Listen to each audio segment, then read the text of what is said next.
MTB crimes protein வழங்கும் big Boss season 8ஓட review. வாரம் நெருங்க கிட்டத்தட்ட சீசன் முடிய போற தருவாய் அப்படிங்கிறதுனால எல்லாருமே பதட்டப்பட்டு விளையாடிக்கிட்டு இருக்காங்க. இல்லத்தில் இருக்கும் செல்லங்களேன்னு உள்ள நுழைஞ்ச உடனே ஒரு புதுசா ஒரு விஷயம் பண்றாரு. அதாவது இந்த டிடிஎஃப் அந்த ஃபைனல் லிஸ்ட்ல இவருக்கு பதிலா இவர் விளையாடி இருந்தா இல்ல இவருக்கு பதிலா இவர் இருந்திருந்தா நல்லா இருக்கும் அப்படின்னு யாரு அப்படிங்கிற மாதிரியான ஒரு கொஸ்டினை எழுப்பி, ஏன்னா இப்ப இருக்கிறவங்களை விட இவர் இருந்தா அவர் அப்படின்னு சொன்னாலே ஒரு பதட்டம் தானாவே உற்பத்தி ஆகிக்கிறோம். அதுலயும் பாத்தீங்கன்னா யாரை டார்கெட் பண்ணாங்க அப்படின்னு பாத்தீங்கன்னா முத்துக்குமார் தான். முத்துக்குமாருக்கு பதில ரவீந்திரன் இருந்தா நல்லா இருக்கும் அப்படிங்கிற மாதிரியும், அதே மாதிரி ஜெஃப்ரி இருந்தா நல்லா இருக்கும். யாருக்கு பதில் அப்படின்னு கேட்டீங்கன்னா விசாலுக்கு பதில ஜெஃப்ரி இருந்தா நல்லா இருந்திருக்கும் அப்படிங்கிற மாதிரியான ஒரு பெரிய ஆளுக்கு ஒரு பட்டிமன்றம் மாதிரி நடத்திட்டு போனாங்க. இந்த நடத்திட்டு போன முடிவுல இதுல இருந்து என்ன தெரிஞ்சுக்கிறீங்க அப்படின்னு சொல்லி விஜய் சேதுபதி கேட்ட உடனே எப்பயும் எந்திக்கிற அந்த முந்திரி கொட்டை, அதாவது நம்ம முத்துக்குமார் எந்திரிச்சாரு. இது எதுக்காக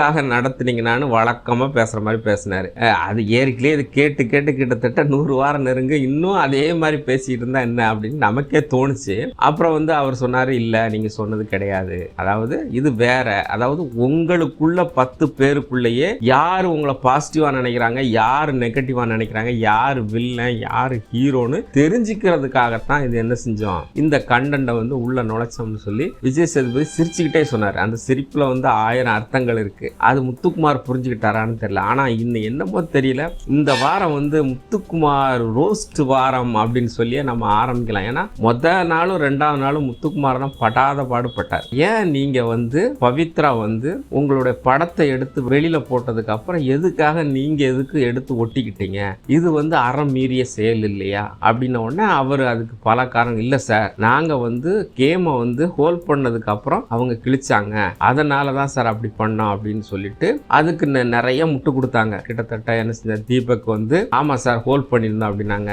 அடுத்து ஜாக்லின் ஆமா சார் ஹோல்ட் பண்ணியிருந்தோம் அப்படின்னாங்க. ஆனா பவித்ரா தன்னோட இண்டிவிஜுவல் விளையாட்டு அப்படிங்கிறதுல நிரூபிக்கிறதுக்காக அவங்க தடுமாறி இருக்கும் போது தான் அதை எடுக்கணும் அப்படிங்கறதான் சார் விதி. அந்த நேரத்துல விசாலும் அருணும் கீழே விழும்போது விழுறதுக்கு முன்னாடியே தடுமாறி இருக்கும் போது நான் கிழிச்சு வெளியே போட்டுட்டேன் சார், இதுதான் நடந்ததுன்னா அதை விஜய் சேதுபதி பிடிச்சுக்கிட்டார். பவித்ரா சொல்லதான் சரி. ஆக விளையாட்டே என்னன்னு கேட்டீங்கன்னா நீங்க எப்போ தடுமாறி இருக்கிறீங்களோ அப்போ கிழிக்கிறதா பவித்ரா சரியா தான் செஞ்சிருக்கு அப்படின்ன உடனே முத்துக்குமார் பண்ணது தப்பு அப்படின்னு சொன்ன உடனே அதுக்கப்புறம் முத்துக்குமார் சரண்டர் ஆயிட்டார். எப்படி சரண்டர் ஆயிட்டேன்னா, இந்த மனுஷன்ட்டெல்லாம் இனிமே நம்ம பேசி ஜெயிச்சு இதெல்லாம் நடக்கிற காரியமா, ஆமா சார் நான் பண்ண தப்பு தான் சார் அப்படின்னாரு. இதையும் ஏத்துக்க மாட்டார் விஜய் சேதுபதி. உடனே அப்ப நீங்க சொல்லிட்டா அப்படி அப்படின்ட்டு திரும்பியும் போவார். இதெல்லாம் இப்படியே நீளும் அப்படின்னு அவர் முற்று, இல்ல சார் நான் பண்ணது தப்பு தான், அந்த கேமுக்கு அறம் செய்யல, தெரியாம பண்ணிட்டேன் அப்படிங்கிற மாதிரி சொன்னா சரி உட்காருங்க அப்படின்னு சொல்லிட்டாரு.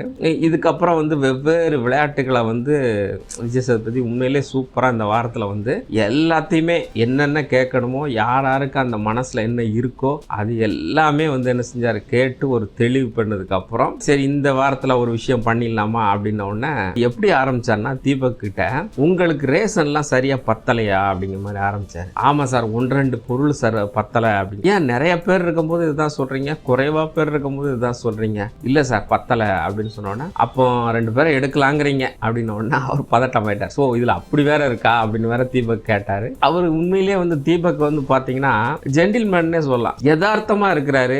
யாருக்கிட்டையும் எது விளையாடணும் எப்படி விளையாடணும் இந்த பெரியதெல்லாம் போடல.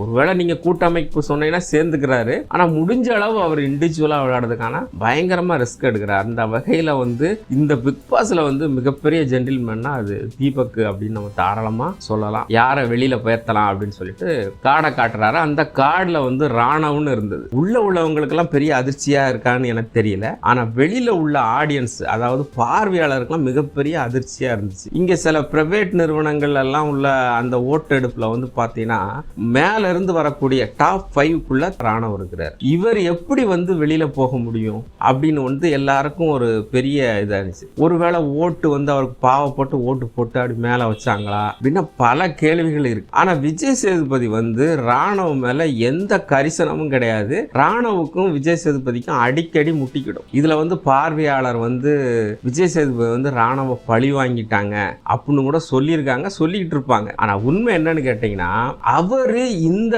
வாரத்தில் அதாவது கை உடைஞ்சதுக்கு அப்புறம் பெருச அளவில் விளையாண்டாரா அப்படின்னு ஒரு கொஸ்டின். அதுக்கு முன்னாடியும் பெரிய அளவில் விளையாண்டாரானா அதுவும் பெரிய கொஸ்டின் தான். இந்த எதுவுமே இல்லாம ஒருத்தர் எப்படி முன்னேற முடியும்னு பிக் பாஸ் நினைச்சாரா? ஆனா உண்மையிலே அவரு வெளியே எடுத்துட்டாங்க. உங்களுக்கெல்லாம் நிறைய ரசிகர் இருக்காங்க அப்படின்னு சொல்லிட்டு பூசி மொழிகி அப்படியே வந்து அனுப்புனாங்க. அதுலயும் ஒரு விஷயம் சொல்லும் போது கூட, அவரை வெளியே அனுப்பும் போது கூட, நீ எல்லாம் நான் சொல்றதை கேட்கிற ஆளாக்கும் அப்படிங்கிற மாதிரி விஜய் சேதுபதி சொன்னது சும்மா உண்மையிலே நைஸா இருந்தது. அந்த அளவுக்கு ஒரு கலாய்க்கிற மாதிரி நிறைய விஷயங்களை வந்து இந்த எபிசோட்ல வந்து விஜய் சேதுபதி சூப்பரா பண்ணியிருந்தாரு. ரயானை வந்து புகழ்ந்தார். நீங்க இவ்வளவு நாளா எப்படி இருந்துட்டு இப்ப திடீர்னு எப்படி விளையாடுறீங்க அப்படின்னு ஆச்சரியமா இருந்துச்சு அப்படின்னு சொன்னார். அது உண்மைதான். ரயானுக்கு நம்ம தனி சப்ஜெக்டே பேசலாம். அவர் இதுக்கு முன்னாடி வந்து கோகுலத்தில் கண்ணன் மாதிரி அப்படியே சுத்திட்டு தான் வந்தாரு. திடீர்னு இந்த வாரத்துல வந்து அப்படியே முழிச்சுக்கிட்டாருல. அவங்க அக்கா வந்து சொல்லும் போது தெளிவா ஒரு விஷயத்த சொன்னாங்க. முத்துக்குமாரை மட்டும் நீ டார்கெட் பண்ணா போதும் அப்படிங்கிற மாதிரி ஒரு வார்த்தையை சொன்னாங்க. அதை தெளிவா பிடிச்சிக்கிட்டு முத்துக்குமாரை வந்து பயங்கரமா டார்கெட் பண்ணாரு. ஆனா சொல்லும் போது வேற யாரையாவது சொன்னாரு. ரெண்டாவதா நான் மஞ்சரி தான் சொன்னாரு. ரெண்டாவதா நான் முத்துக்குமாரை எடுத்துக்கிட்டேன் அப்படிங்கிற மாதிரி சொன்னாரு. இதுல முத்துக்குமாரும் ராயனும் கடைசி வரைக்கும் பயங்கரமா எதிரும் புதிருங்க மாதிரி அடிச்சுக்காத குறையா வந்து விளையாண்டாங்க அப்படிங்கிறது தான் உண்மை. ரயான் வந்து ரொம்ப கிளியரா வந்து தன்னோட விளையாட்டை வந்து நடத்தினாரு. இதுல நிறைய நேரத்துல பாத்தீங்கன்னா முத்துக்குமார் தான் தப்பு பண்றாரு அப்படிங்கிற மாதிரி சொன்னாலும் ரயான் நிறைய தப்பு பண்ணாரு. ஆனா அது யாருமே கேட்கல. விஜய் சேதுபதி கூட கேட்கல. ஒரு முறையெல்லாம் பாட்டில் போகும்போது கீழே விடுற மாதிரி இருக்கிற பாட்டில் வந்து அவர் சரி பண்ணாரு. அதே மாதிரி கடைசியில் அந்த கடிகாரத்துக்குள்ள நுழைக்கும் போது நிறைய விஷயங்களை வந்து அவர் ஷூ மூலம் தடுத்து பண்ணார். இது எதுவுமே வந்து என்ன செய்யல, பிக் பாஸும் கேட்கல, விஜய் சேதுபதியும் கேட்கல.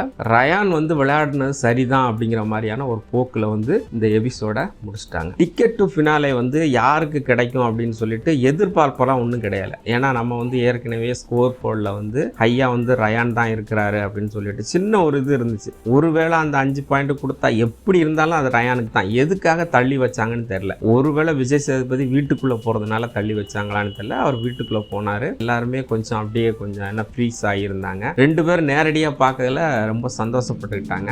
அதுக்கப்புறம் டிக்கெட் ஃபினாலே அறிவிச்சிடலாமா அப்படின்னு சொல்லிட்டு நீங்களே சொல்லுங்க யாரா இருக்கும் அப்படின்னோடனே எல்லாரும் ஒரு கோரஸா வந்து ரயான்னு சொன்னாங்க. ரயானுக்கு வந்து உள்ள தூக்கி அவருக்கு அந்த டிக்கெட் ஃபினாலே வந்து கையில கொடுத்தாங்க. அவரே கொஞ்சம் மெய் மறந்து இருக்கையில அவர் ஒரு விஷயத்த சொன்னார். அது விஜய் சேதுபதிக்கு புரியுதுக்கு ரொம்ப லேட் ஆச்சு. எனக்கு 24 வயசு, நான் 24வது கண்டஸ்டண்டா நுழைஞ்சேன். ஆனா ஃபர்ஸ்டா நான் வந்து என்ன செஞ்சுட்டேன், மேல போயிட்டேன்னு பெருமையா சொன்னார். இந்த பெருமை வந்து நம்ம பெருமையே ஏத்துக்காத விஜய் சேதுபதி புரியவே இல்லை. ஓ சரி சரி சரி சரி ஓ நீங்க 24வது வந்து நீங்க முதல் அப்படி சில ரைட் அப்படின்னு சொன்னார். ஆக இடையில வந்துட்டு போனாலும் ஆனா அவர் சொன்னது மட்டும் சிலதெல்லாம் தகுடுத்து தான் அப்படிங்கிறத விட அவர் தன்னை வந்து ரொம்ப உயர்வா ஒரு விஷயத்த வந்து காட்டிக்கிட்டாரு. நான் முதல்ல வந்திருக்கலாம்னு நினைச்சேன், இந்த இடையில வராம முதல்ல வந்திருந்தா விளையாட்டு வேற மாதிரி இருந்திருக்கும் அப்படிங்கிற மாதிரியான ஒரு விஷயத்தெல்லாம் சொன்னார். அதெல்லாம் ரொம்ப ஓவரா இருந்துச்சு. முதல்ல வந்திருந்தா முதல்ல போயிருப்பாரு, அவ்வளவுதான். ஏன்னா இது வந்து டிக்கெட் டு ஃபினாலேல யாரு இருக்கணும் இருக்கக்கூடாது அப்படிங்கிற விளையாட்டுங்கிறதுனால அவர் ஜரூரா விளையாண்டார். அதுக்கு முன்னாடி வரைக்கும் அவர் ஏதோ ஒரு கோஷ்டி பூசல் மாதிரி தான் அவர் இருந்தாரு. தொடக்க காலத்துல வந்தாலும் அவர் அப்படித்தான் இருந்திருப்பாரு. அதுதான் அவருக்கு உண்மையிலேயே ஒரிஜினல் கேரக்டர். இன்னைக்கு வந்து போட்டியில இதெல்லாம் ஒரிஜினல் கேரக்டர் வந்து இல்ல அப்படிங்கறதான் நான் நினைக்கிறேன். அடுத்து ஒரு விஷயம் நல்லா தெளிவா சொன்ன, சுயநலத்தோட விளையாண்டவர் முத்துக்குமார், பொதுநலத்தோட மற்றவங்க எல்லாம் விளையாண்டாங்க. ஏயா விளையாடுறது கேமில் என்ன பொதுநலம் வேண்டியிருக்கு? யார் ஜெயிக்கணும் அப்படிங்கிறது தான் கேம். அதில் பொதுநலம் பார்க்கவே முடியாது. சுயநலம் தான். நான் ஜெயிக்கன்னு நினைக்கிறது சுயநலம். முத்துக்குமார் வந்து நான் ஜெயிக்கன்னு நினைச்சாரு. அதுக்காக அவர் எல்லா சீட்டையும் கலைச்சு போட்டார். அது வந்து உள்ளவங்களுக்கும் தெரியும் தான் ஜெயிக்கன்னு சொல்லி எல்லாத்தையும் சேர்த்துக்கிறாருன்னு. அதில் ஒரு விஷயம் அருண்குமார் வந்து தெளிவாக சொன்னார். என்ன சொன்னார்னா, இது வரைக்கும் என்கிட்ட அந்த டாஸ்க் அப்படின்னு வந்தாலே முத்துக்குமார் என்கிட்ட இது வரைக்கும் பேசுனதே இல்லை சார். அந்த 91 நாளில் முதல் முறையாக அவர் இந்த இதில் ஜெயிக்கணும் அப்படிங்கிற ஒரு இதோட வந்து எங்கிட்ட வந்து அவர் டீல் பேசினார் சார் அப்படிங்கிற. அதுதான் உண்மை. யாருனாலும் ஜெயிச்சுட்டு போகிறவங்க தான் பொதுநலம். அப்படி யாராச்சும் இருக்க முடியுமா? அதனால் அந்த விஷயமும் அவர் வந்து தப்பாக சொன்னார். பொதுநலத்தோட விளையாடலை அப்படின்னு. சுயநலத்தோட தான் விளையாண்டார். அவரும் சுயநலத்தோட தான் வந்தார். முத்துக்குமார் என்ன தப்பு பண்ணாரோ அதே தப்பு அவரும் பண்ணார். நிறைய விஷயங்களை வந்து அவர் பாட்டில் வார்த்தைகள்லாம் அதிகமாக தடித்த வார்த்தைகள்லாம் அவர் வந்து பயன்படுத்திக்கிட்டு இருந்தாங்க. அடுத்து வந்து பார்த்தீங்கன்னா நம்ம மஞ்சரியை வந்து வெளியேற்றதுக்கான ஒரு படலத்தை வந்து பார்த்துட்டாங்க. யாராச்சும் போகிறீங்களா அப்படின்னா நான் தான் போகிறேன் அப்படிம்பாங்க, இல்லைனா அடுத்து நான் தாங்கிற சொல்கிறவங்க கண்டிப்பாக வெளியேறாங்க. முதல் நாள் வந்து கேட்கும்போது யார் வெளியே போகிறீங்கன்னு கேட்கும்போது கூட மஞ்சரி நான் தான் நினைக்கிறேன் அப்படின்னு சொன்னாங்க. அதே மாதிரி பார்த்தீங்கன்னா 2ஆம் நாள் வந்து மஞ்சரியை வந்து வெளியேற்றிட்டாங்க. மஞ்சரியை வெளியேற்றினாலும் அவங்களுக்கான ஒரு விளையாட்டு வந்து பெரிய அளவில் விளையாண்டாங்க. உண்மையிலே வந்து சூப்பர் உமன் மாதிரி விளையாண்டாங்க. யார் எது பச்சை இல்லாமல் கேம் தானே, அவங்க என்ன நினச்சாலும் நினச்சிக்கிட்டோம் அப்படிங்கிற மாதிரி நிறைய பேரெல்லாம் பொறாமப்பட்டாங்க. நிறைய விட்டா மஞ்சரி நேரடியாக வந்தால் நிறைய லேடிஸ் வந்து அவரை அடி பின்னிருப்பாங்க. அந்த அளவுக்கு வந்து கோவப்படுத்துகிற அளவுக்கு வந்து மஞ்சரி வந்து இந்த கேமை வந்து ஆடினாங்க.